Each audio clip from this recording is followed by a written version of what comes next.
Et donc on poursuit avec nos 2 invités, Pascale Pierrat d'abord, députée européenne du Rassemblement national depuis 2024, haut fonctionnaire et ancien juge d'instruction. Bonjour Pascale Pierrat, merci d'être avec nous. Bonjour Liselotte, c'est un plaisir de retrouver vos auditeurs. Mais oui, parce que vous étiez chroniqueuse pour nous la saison dernière, chers auditeurs. Je vous invite d'ailleurs à retrouver ces chroniques sur notre chaîne YouTube si ça vous intéresse. C'était passionnant et donc on est ravis aussi de vous retrouver, Pascal Pierrat. Et nous retrouvons également un invité plus que régulier, Guylain Benessa. Bonjour et merci d'être avec nous. Vous êtes docteur en droit public, avocat, philosophe, enseignant à l'université de Strasbourg, auteur de nombreux livres, notamment sur l'état de droit. Et vous pouvez tous les retrouver, chers auditeurs, aux éditions de L'Artilleur. Est-ce que vous nous entendez bien, Guylain Benessa? Très bien. Bonjour Liselotte et puis, voilà, la rentrée démarre avec vous, c'est très bien. Merveilleux, on en est ravis. Vous vous invitez tous les deux pour parler de Mario Draghi ou plus précisément de son nouveau projet. Alors l'ancien Premier ministre italien qui était également président de la BCE a expliqué dans un long discours pourquoi eh bien, l'Union européenne devait devenir un État. Quand l'Union européenne va mal, eh bien, on nous explique qu'il faut encore plus d'Union européenne si on résume cela. Et donc c'est pour parler de tout ça que nous vous avons invité. Alors peut-être commençons par vous, Pascal Pierrat. Qu'avez-vous pensé de ce discours de Mario Draghi et donc de cette idée d'une grande Europe fédérale? Bon, il n'y a rien de nouveau dans ce discours, Liselotte, vos auditeurs le savent.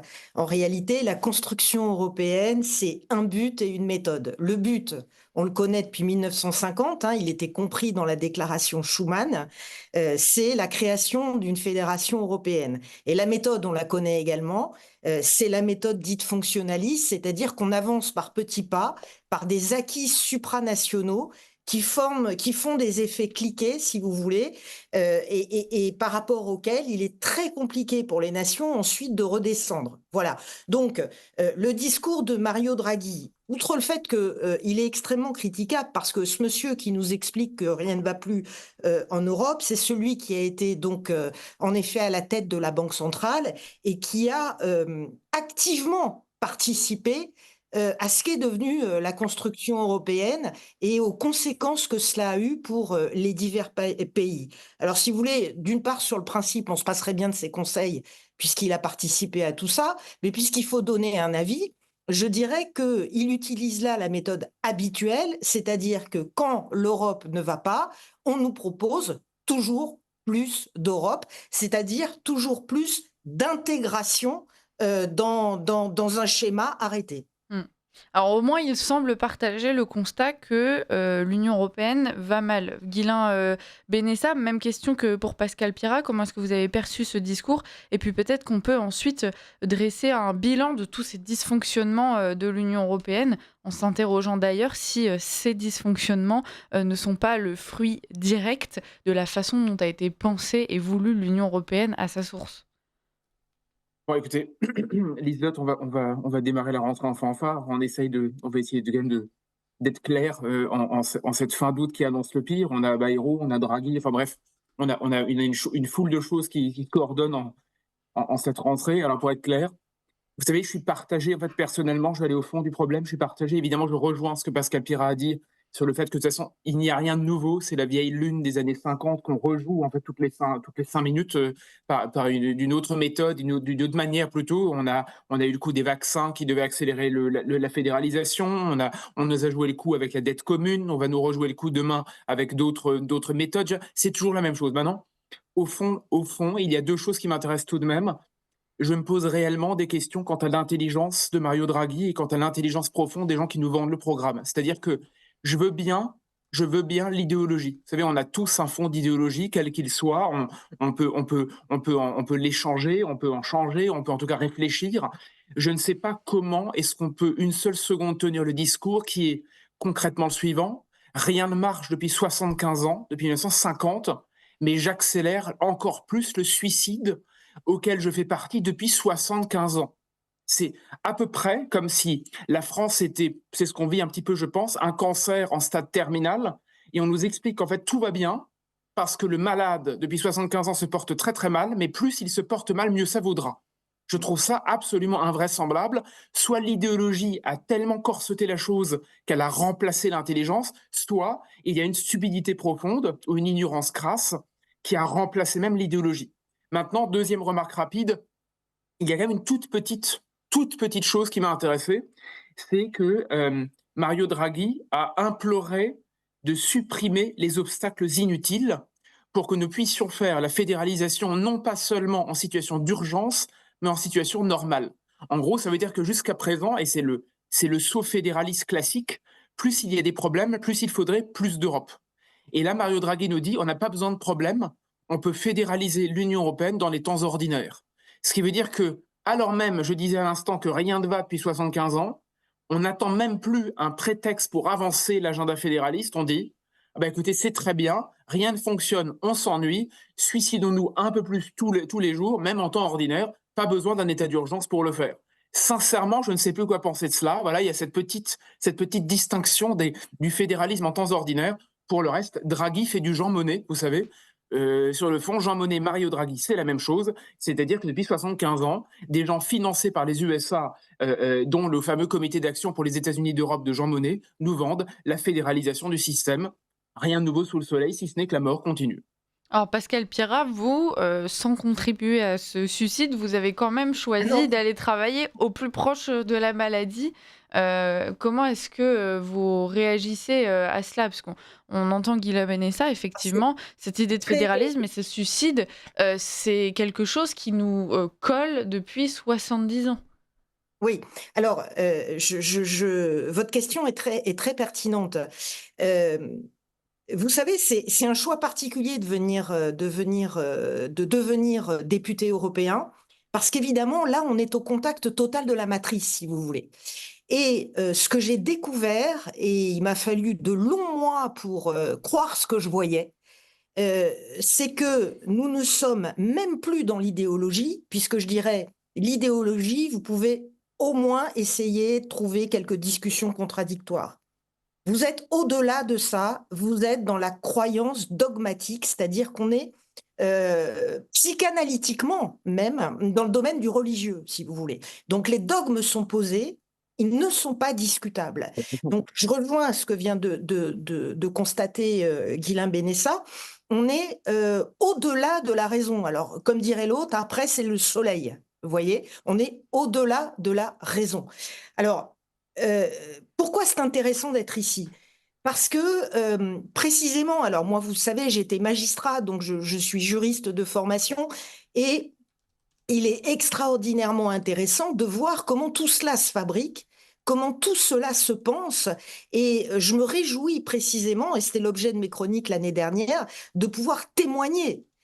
Parce en effet, si nous continuons comme ça, évidemment, c'est du suicide. Évidemment, alors nous n'y participons pas, on reviendra sans doute après sur les positions du Rassemblement national, mais il faut témoigner de ce que nous voyons. Voilà. Les citoyens s'en rendent compte petit à petit dans les pays européens, se rendent compte qu'on ne peut plus tout à fait cacher la poussière sous le tapis. On le voit à travers les élections européennes, de plus en plus de votes nationalistes et populistes. Mais il faut être là, il faut voir ce qui se passe, il faut le combattre avec les armes qui sont les nôtres. Alors justement, quand vous nous dites, on voit de plus en plus de votes nationalistes, populistes, on voit aussi la tendance largement souverainiste qui émerge dans énormément de pays européens. Tout à l'heure, Ghislain Benessa, vous nous disiez qu'on pouvait s'interroger sur l'intelligence de Mario Draghi. Effectivement, ce discours, cette proposition d'Europe fédérale, elle n'est même pas habile politiquement parlant, si l'on considère effectivement le malaise de ces populations qui expliquent qu'elles n'en peuvent plus de l'Union européenne, de ce contrôle permanent, de ces contraintes qui sont imposées aux États.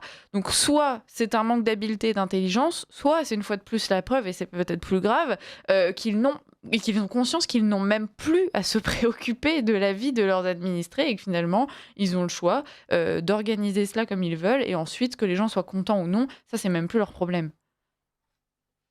Vous savez, je pense que je crois que c'était, je suis pas sûr de ma référence, mais je crois que c'est le philosophe Peter Sloterdijk qui a écrit que sur le fond, l'Europe l'Europe n'est rien d'autre que l'espace de gens qui lisent les mêmes livres.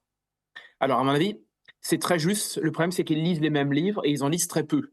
Donc, c'est-à-dire qu'en fait, vous imaginez une bibliothèque avec une quinzaine de bouquins, dont évidemment les mémoires de Jean Monnet, mais on pourrait faire l'archéologie, et vous bourrez le crâne comment dire, de gens dont le principe même, c'est d'être allé à l'école, puis à Sciences Po, puis l'ENA. Mario Draghi a fait l'équivalent en Italie. Hein. Je n'ai pas fait sa biographie, et d'ailleurs, je me garderais bien de m'intéresser à cela.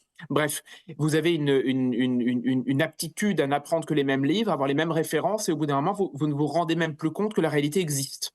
Vous savez, la fameuse phrase de Peggy, selon laquelle il est plus difficile de voir ce que l'on voit que l'inverse, et je pense que c'est des gens qui ne voient pas ce qu'ils voient, c'est-à-dire que le réel n'existe plus. Alors ensuite, on peut s'intéresser sur les causes profondes de ce réel-là. Jean Monnet, vous savez, ce n'était pas un abruti, c'était un homme d'affaires qui a tardivement maquillé, grâce aux Américains, sa propre biographie pour faire croire qu'il était l'unificateur de l'Europe. Ça veut dire qu'on a un mensonge fondateur qui a donné naissance à une construction européenne qui ensuite s'est accélérée pour tout un tas de raisons jusqu'à devenir l'Union européenne. Ce qui veut dire que la corruption est dans le fruit, non pas comme on dit souvent à partir des années 80, 90, Maastricht, etc. C'est que depuis 1950, et j'adore cette phrase de Philippe Séguin en 92, depuis 1950, la conspiration du silence, phrase de Philippe Séguin, a fait son œuvre, la conspiration du silence. C'est-à-dire qu'on a des gens qui sont fonctionnaires, bureaucrates, technocrates, juristes, magistrats, etc., qui au niveau européen ont fait le travail pour faire l'Europe sans les peuples. Au bout du compte, vous savez, je pense que Mario Draghi, bon an, mal an, en quelque sorte, ne se rend même plus compte qu'un Italien, ça existe. Il ne sait plus qu'un Français, ça existe. Il ne sait plus qu'un pays, ça existe. Lorsqu'il s'imagine même, dans son discours, il dit « tous ces Italiens qui sont en même temps Italiens et Européens ». En fait, il a un discours érasmusien du riche. C'est-à-dire, finalement, le bon citoyen est un type, vous savez, qui fait le tour des capitales européennes avec EasyJet, lorsqu'il s'ennuie à 20 ans, le fait avec Air France à 30 ans parce qu'il a plus de pognon, le fera en première classe à 42 et à 60 ans finira. Vous savez, les Américains ont une expression que j'aime bien, ils parlent les flyover states, les États profonds qu'on ne visite jamais parce qu'on bascule de Washington à Los Angeles. Mario Draghi fait la même chose en Europe, mais sur le fond. Emmanuel Macron fait la même chose. Sur le fond, je pense que la plupart de nos dirigeants depuis longtemps font environ la même chose ou ont fait la même chose. Et sur le fond, et j'en finirai là, il faut reprendre l'effroi et la crainte, l'effroi qu'ont eu les Européens au retour du général de Gaulle en 58. Quand vous reprenez les débats en 58, tous les petits Européens d'époque, les Monnet, les Alain Poher, les Robert Schuman et tous les autres étaient sidérés que la bête immonde qu'on appelait à l'époque nationaliste, qui s'appelait le général de Gaulle, revenait aux affaires.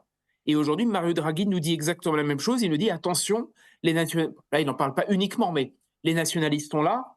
On appellerait aujourd'hui le RN et d'autres formations au niveau européen sont là. Attention, la bête immonde est toujours de passage. Donc, qu'est-ce qu'il faut faire? Il faut accélérer la fédéralisation, faire disparaître une bonne fois pour toutes les gens qui pensent mal.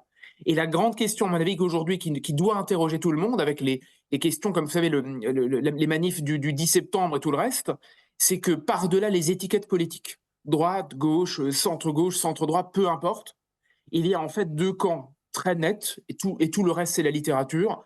Il y a soit des gens qui sont pour le suicide, soit des gens qui sont contre le suicide.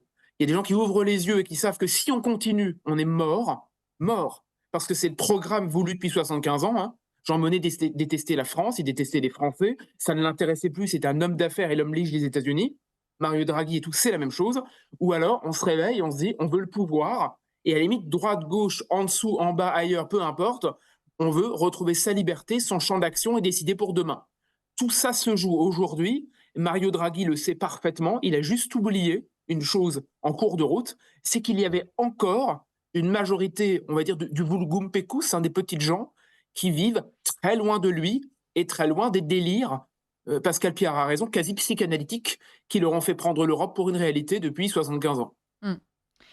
Mario Draghi et tous les autres, Pascal Pierrat, lorsqu'ils s'imaginent vouloir et pouvoir créer cette Europe fédérale, j'avoue que ça peut être aussi un peu surprenant parce qu'on se dit, bon, pour le moment, l'Union européenne, c'est quand même différents États à différentes vitesses, dans des situations économiques très différentes, avec des peuples très différents.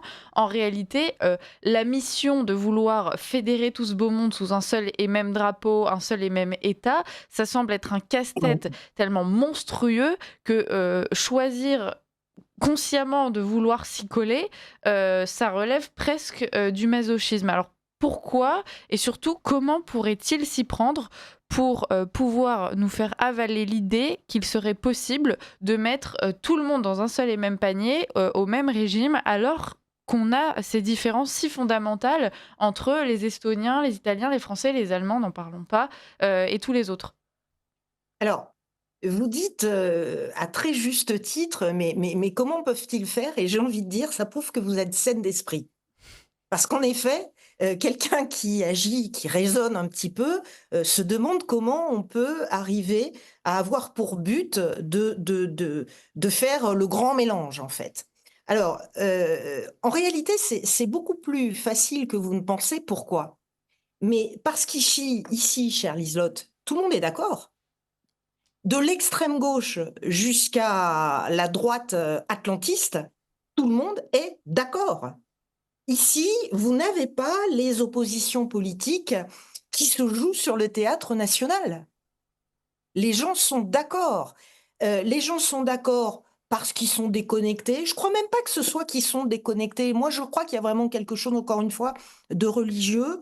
Je crois que ils veulent le bien des gens pour le bien des gens, si vous voulez. Voilà, sans se rendre compte qu'évidemment, c'est une façon totalitaire d'agir. Et puis, si on est totalitaire, tant mieux si c'est pour le bien des gens. Voilà, voilà comment ils raisonnent. Donc, les choses se passent finalement facilement, parce que tout ce beau monde est d'accord. Et quand vous regardez, moi j'encourage les citoyens à le faire, à regarder les votes en plénière, sujet par sujet, vous verrez que le grand arc de décision, il va de l'extrême gauche à la droite atlantiste. Voilà. Tous ces gens-là servent les mêmes intérêts au fond. Alors, sur la méthode matérielle, si vous voulez, pour y arriver. D'abord, je vous rappelle que le Parlement européen n'a pas d'initiative législative. Hein, c'est pas comme à l'Assemblée nationale, pour faire simple, on peut construire un texte de loi. Ici, on se contente de discuter d'un texte qui est donné par la Commission. Hein, voilà. Ensuite, il commence toujours à aborder les sujets en vous expliquant qu'il faut toujours faire mieux en cas de crise, etc. Et puis, ils ont une méthode pour aborder des sujets de la vie quotidienne qui est la suivante. Je l'ai encore vue il n'y a pas très longtemps. On vous explique qu'il y a des problèmes transfrontaliers. Alors, voyez-vous, le dernier problème qu'ils ont trouvé pour avancer, c'est sur les personnes sous tutelle, sous protection juridique, en fait. Eh bien, ils ont expliqué il allait falloir revoir complètement ce système parce que quand un transfrontalier sous tutelle espagnol vient en France, ça pose des problèmes. Bon, alors évidemment, ce cas est tout à fait marginal, ça vous l'avez bien compris, mais c'est une manière de faire gober aux gens, il n'y a pas d'autre mot, qu'il faut absolument aller vers l'uniformisation de la loi. Et ça, il le décline dans absolument tous les domaines. Alors, on reste avec vous, Guilain Benessa et Pascal Pirat. Pour les auditeurs qui nous rejoignent, je rappelle qu'on parle de cette Europe sans nation, du nouveau projet d'Europe fédérale présenté par Mario Draghi. Et tout à l'heure, nous retrouverons Raphaël Emma pour une chronique et puis surtout Guillaume Bernard pour parler de ce vote de confiance auquel souhaite se soumettre François Bayrou début septembre. Pour le moment, on continue avec vous, Pascal Pirat et Guilain Benessa. Quand on voit leur méthode, vous nous l'avez dit, Pascal Pirat, il s'agit d'avancer petit à petit, pierre par pierre, avant d'arriver à ce grand projet d'Europe fédérale.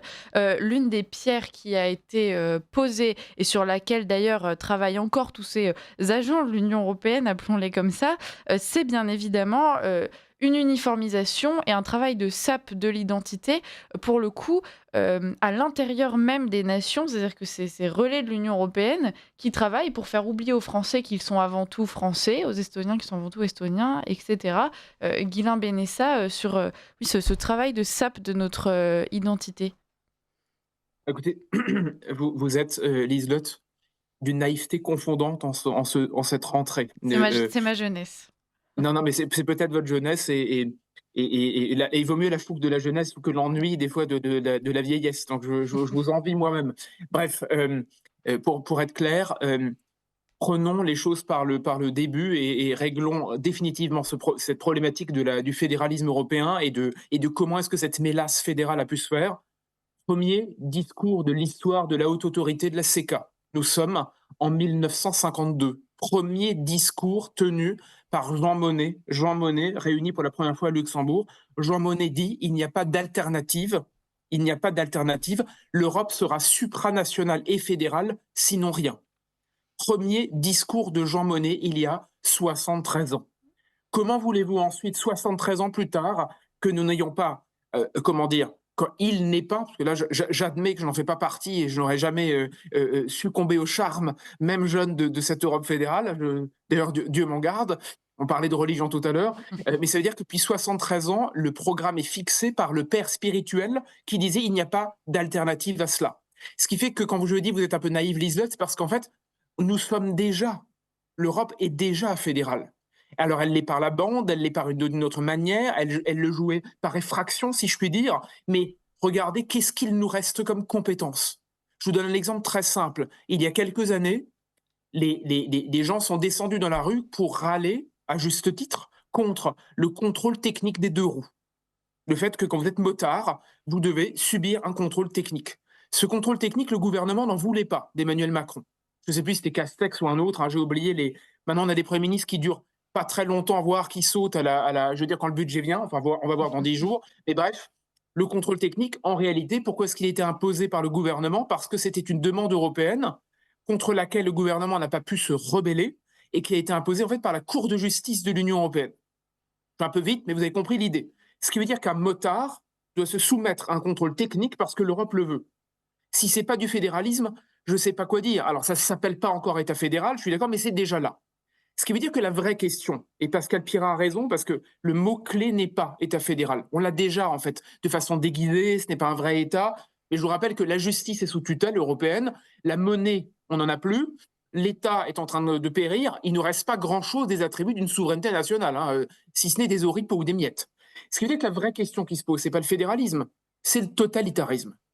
Ça veut dire que, vu que le fédéralisme ne fonctionne pas complètement parce qu'ils n'ont pas réussi à aller plus vite que la musique, maintenant c'est le totalitarisme. C'est-à-dire, ce sera le fédéralisme ou rien, c'est-à-dire on fait votre bonheur, et Pascal Perra a raison, on fait votre bonheur sans vous. On sait mieux que vous. On vous l'impose parce que nous savons.